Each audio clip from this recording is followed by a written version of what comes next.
Hello friends, तो अपन आज देखने वाले हैं क्वेश्चन बेस्ड ऑन एजेस। एक क्वेश्चन आपको मिलेगा बैंक के एग्जाम में। आपको पता है बैंक एग्जाम में जितने भी क्वेश्चन आते हैं वो हर एक टॉपिक से एक एक क्वेश्चन आते हैं और अच्छे स्टैंडर्ड क्वेश्चन होते हैं। तो अपन देखेंगे आज कि एज से रिलेटेड जो भी क्वेश्चन होंगे उसको कैसे सॉल्व करेंगे। ओके, उसके लिए कुछ बेसिक कॉन्सेप्ट है, उसे आप देख लो। कुछ चीज़ें हैं। Present age, okay, present age मान लेते हैं आज प्रेजेंट एज मेरा एक्स ईयर है। ओके, आफ्टर 10 ईयर्स के बाद मैं बात करूं आफ्टर, या फिर इसे दूसरा नाम हेंस भी बोलते हैं। ओके, जहाँ भी कहीं थे तो ये कहाँ पर चाह रहे हैं, मैं फ्यूचर की बात करूँ। 10 ईयर्स बाद जो मेरा एज होगा वो क्या हो जाएगा, एक्स आज है तो 10 ईयर्स बाद एक्स प्लस 10 होगा, ये होगा। ओके, या फिर मैं बोलूँ बिफोर, जब मैं बिफोर की बात कर रहा हूँ तो मैं क्या कर रहा हूँ, पास्ट की बात कर रहा हूँ।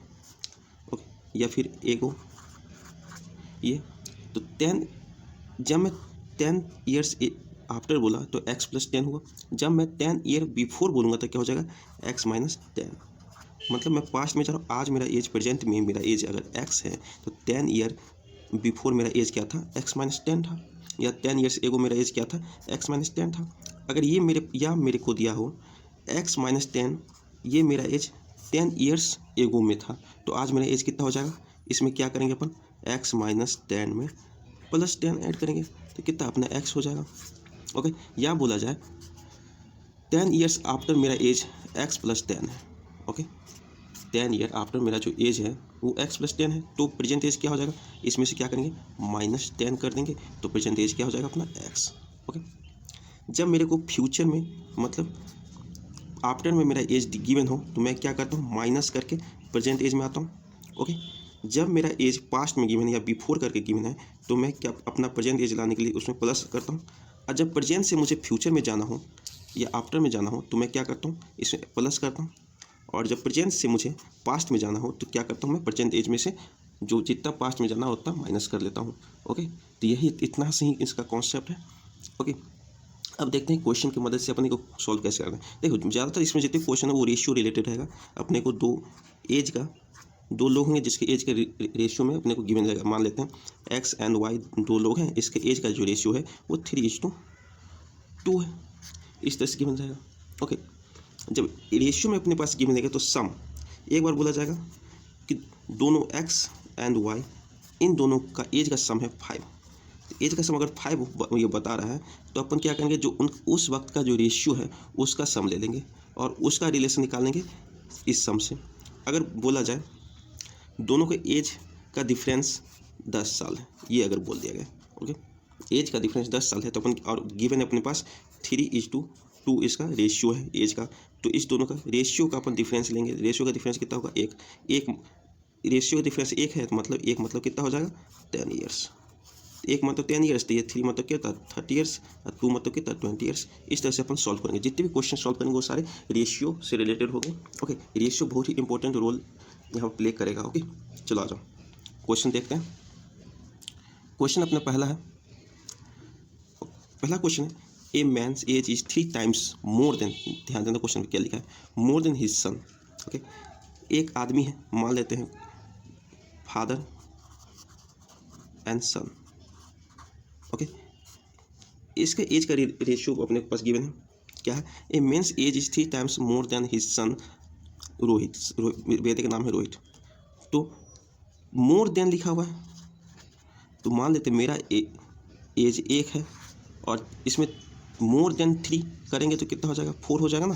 तो इसीलिए फादर सन का एज का जो रेशियो है, रेशियो ऑफ एज का जो रेशियो है क्या है, 4:1 है। अगर सन 1 साल का है तो पिता कितने साल का होगा, 4 साल का। ओके, फिर आगे क्या क्वेश्चन लिखा, आफ्टर 8 ईयर्स, आफ्टर मतलब कहाँ जाएंगे, ऊपर की तरफ जाएंगे। आफ्टर 8 ईयर्स मतलब फ्यूचर की बात करें, after 8 years he would be 2.5 times of Rohit age. 2.5 times मतलब 2 × 1/2 मतलब क्या हो जाएगा, 2 4 1 5/2। ये फादर के एज इतना टाइम्स ज़्यादा हो जाएगा, और मान लेते पुत्र का एज 1 है तो ये 5/2, तो ये क्या हो जाएगा 5 और ये 2, इस रेशियो में जाएगा। ओके, ये 8 साल के बाद की बात कर रहा है। तो आगे पूछा है आफ्टर फर्दर अगेन 8 ईयर्स बाद जो होगा, how many times would be Rohit age, how many times would be, तब रोहित और फादर के एज का जो रेशियो है वो क्या होगा। ओके, तो पहले देखो रेशियो 8 साल बाद क्या है 5:2, प्रेजेंट में रेशियो क्या है 4:1। ओके, देखो इन दोनों का भी गैप कितना है 1, इन दोनों का भी गैप कितना है 1, मतलब डिफरेंस 1 है। तो और इस दोनों का टोटल डिफरेंस क्या है वो 8 ईयर्स का है। 8 साल बाद का जो रेशियो ये है, प्रेजेंट रेशियो ये है, और 8 साल बाद का रेशियो ये है। ओके, तो रेशियो का जो डिफरेंस है तो वो क्या है 1 इक्वल टू कितना हो जाएगा 8 years. Okay, 1 equal to 8 years हो जाएगा। तो ये प्रेजेंट में एज ये 1 मतलब 8 साल, और ये 32 साल। ओके, प्रेजेंट एज क्या हो जाएगा पिता का 32 ईयर्स एंड बेटे का 8 ईयर्स। तो बोला है 8 साल अपन पहुंचने के बाद फिर से 8 साल के बाद जो रेशियो होगा वो क्या होगा। तो 16 दोनों में ऐड कर दो, इसमें 16 ऐड करते हैं, इसमें 16 ऐड करते हैं, तो कितना हो जाएगा 6 2 8 और 3 1 4 इस 2 8 6 14 24 24 मतलब पिता एंड बेटे का एज का जो रेशियो होगा वो क्या होगा 2:1। ओके, अगला क्वेश्चन देखो। अगला क्वेश्चन है 4 ईयर्स एगो, 4 साल पहले की बात कर रहा है। 4 ईयर्स एगो, अगर ये प्रेजेंट एज है तो 4 ईयर्स के क्या होगा पीछे 4 साल, मतलब अगर प्रेजेंट एज एक्स है तो 4 साल पहले इसका एज क्या होगा x - 4। इस तरह से बात कर रहा है। ओके, चलो आगे पढ़ते हैं। 4 years ago ratio of Shivam's age to Deepak's age was 2:3। 4 साल पहले की बात करें तो यहाँ पे प्रेजेंट एज ये हुआ, तो 4 ईयर्स एगो अपन आते हैं तो इसका रेशियो क्या हो जाता है 2:3। ये अपन शिवम एवं दीपक की बात कर रहे हैं 2:3। ओके, अब आगे बात कर रहे हैं and ratio of Shivam age 4 years ago, 4 साल पहले ratio of Shivam's age to Deepak age 5 years hence is 8:5। देखो इसमें दो चीज़ अलग अलग है। रेशियो क्या चीज़ है 4 ईयर्स एगो जो शिवम का एज था टू 5 ईयर्स हेंस दीपक की एज, ये क्या है 8:15, ये गिवन है। ओके, तो 5 ईयर्स हेंस में अपन जाएंगे तो ये कि रेशियो क्या है 15, और यहाँ पे कितने 4 ईयर्स एगो ही 2:3 था, 4 ईयर्स एगो ही अपन 2:, ये हो जाएगा। तो ये 2 और 8 दोनों एक ही चीज़ होगा, क्योंकि 4 ईयर्स पहले की शिवम का जो एज है उसी के बारे में बताया गया। तो रेशियो क्या, तो इसको किसी एक स्केल पे 8-15 वाला स्केल पे ले आते हैं, तो 8-15 वाला स्केल पे लाते हैं तो ये कितना 4 टाइम्स है, तो इसको भी 4 टाइम्स करके कितना कर देंगे 12 होगा। अब हो गया। अब देखो यहाँ प्रेजेंट है, प्रेजेंट से 4 साल पीछे 4 साल पास्ट में गए और 5 साल फ्यूचर में गए। ओके, तो टोटल एज कितने गैप हो गया इस दोनों, डिफरेंस कितना हो गया दीपक का 9 साल का, 5 साल फ्यूचर और 4 साल पास्ट, 9 साल टोटल, 9 साल का गैप हुआ। ओके, और 9 साल का गैप कितना है, यहाँ पे 15 रेशियो का है, यहाँ पे 12 का है, मतलब 3 का मतलब क्या हो गया 9 साल, यही हुआ ना। 3 का मतलब 9 साल, तो 1 का मतलब कितना हो गया 3 ईयर्स। 1 जो वैल्यू है उसका मतलब क्या हुआ 3 ईयर्स। तो क्या आगे पूछा, तो फाइंड शिवम्स एज, शिवम का एज क्या होगा, शिवम यहाँ पे है, शिवम को हम क्या मान के चले 8, तो 8 को 3 से मल्टीप्लाई करेंगे तो 8 24 ईयर क्या 4 साल पहले का है, अपने को चाहिए प्रेजेंट यहाँ पे एज, तो इसमें क्या करेंगे 4 साल ऐड कर देंगे तो कितना हो जाएगा 28 ईयर्स, मतलब शिवम का प्रेजेंट एज कितना है 28 ईयर्स। ओके, आगे देखते हैं। चलो क्वेश्चन नंबर 3। क्वेश्चन 3 में क्या बता रहा है 4 ईयर हेंस, देखो हेंस की बातें कर रही है तो अपन देख लो यहाँ पे अगर प्रेजेंट है तो हेंस 4 ईयर्स ऊपर 4 years. Okay, hence sum of the age of A and B will be 16 years more than the sum of the present age of B and C। देखो प्रेजेंट में B and C का जो as ये बता रहा है 4 साल बाद की बात कर रहे हैं, मतलब 4 साल के बाद A + B मान लो यहाँ पे अगर होगा तो ये क्या है 16 ईयर का गैप है। A + B का जो सम है वो 16 साल ज़्यादा है जब 4 साल पहले की बात कर रहे हैं। तो प्रेजेंट में अगर गैप लेंगे तो क्या हो जाएगा, देखो A इसका भी 4 साल कम होगा, B इसका भी 4 साल कम होगा, तो 4 साल ये और 4 साल ये, 8 साल कम हो जाएगा। तो अब ए प्लस बी ये कितना ज़्यादा रह जाएगा बी प्लस सी से? 8 साल ही ज़्यादा रह जाएगा। 4 साल बाद की बात कर रहे थे तब ये 16 साल, इन दोनों का जो एज था वो बी प्लस सी प्रेजेंट एज से 16 साल ज़्यादा था। जब 4 साल इसका भी कम करके प्रेजेंट एज में ले आए, 4 साल इसका भी कम करके प्रेजेंट एज में ले आए, तो अब ये सिर्फ और सिर्फ 16 में से 8 घटा देंगे, तो अब ये ए प्लस बी से 8 साल ज़्यादा हो रहेगा बी प्लस सी से। एक तो कंडीशन ये मिली अपने को।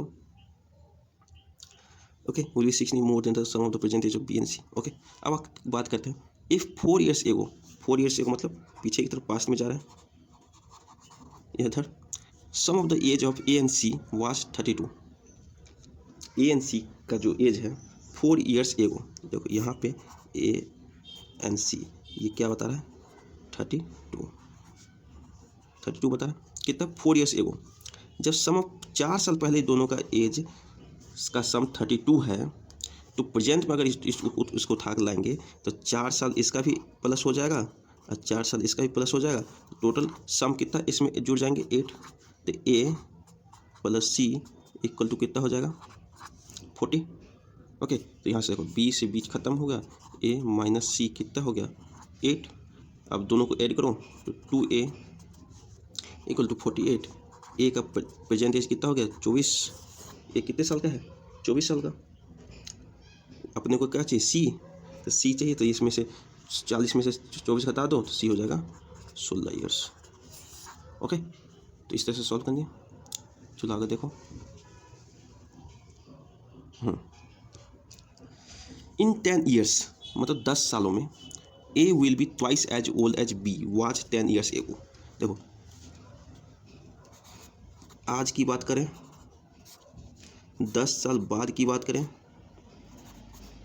और 10 साल पहले की बात करें, 10 ईयर्स बिफोर की बात करें, तो क्या बोला है इन 10 ईयर्स आने जो 10 साल में होंगे उन A will be twice as old as B was 10 years ago. 10 अगर ए और बी का हम रेशियो में चलें तो बी 10 साल पहले अगर एक्स था, एज्यूम कर लेते हैं इसका एज एक्स था। ओके, तो इसी एक्स का डबल हो जाएगा आने वाले 10 साल में ए का एज 2x हो जाएगा, यही होगा ना। In 10 years A will be twice as old as B was 10 years old ago. 10 years एगो मान लेते हैं, अगर ये x था तो आफ्टर जो 10 ईयर्स होगा वो ए हो जाएगा 2x। ओके, अब देखते हैं if A is how age ना, अब बता रहा है ए इज अभी 9 साल का है, older than B, A minus B equal to कितना है 9। अभी इस प्रेजेंट एज में है, इसका जो गैप है वो कितना है, A is now 9 years older than B, मतलब ए बी से 9 साल बड़ा है, तो प्रेजेंट एज ऑफ बी का प्रेजेंट एज क्या होगा। तो उसके लिए देखो पहले क्या करेंगे, ये 10 years before 10 years ago B का जो एज था वो क्या था एक्स था, तो प्रेजेंट में इसका एज क्या हो जाएगा एक्स प्लस 10 हो जाएगा। फिर 10 साल बाद और जाएंगे तो वो क्या हो जाएगा एक्स प्लस 20 हो जाएगा, ये होगा ना एज। अब देखो इन दोनों के एज का गैप जो है कितना है 9 का, तो क्या हो जाएगा 2x minus X plus 20 equal to 9। मैंने क्या बोला था कि कितना भी आगे पीछे चल रहा हो मेरा और तुम्हारे, मान लो मैं 10 साल का हूँ तुम 12 साल के हो, तो आज से 10 साल बाद भी हम दोनों के एज का बीच का जो डिफरेंस होगा वो 2 साल ही रहेगा। ओके, तो वही चीज़ है, तो डिफरेंस 9 का 9 ही रहेगा, तो 2x में से x या तो x और ये minus 20 equal to 9, x equal to कितना हो गया 29। x का अपने को वैल्यू निकल गई 29। तो अपने को क्या बोला है b का परसेंटेज कितना है x प्लस 10, तो 29 प्लस 10 कितना हो जाएगा 39 ईयर्स। तो b का परसेंटेज क्या हो गया 39 ईयर्स।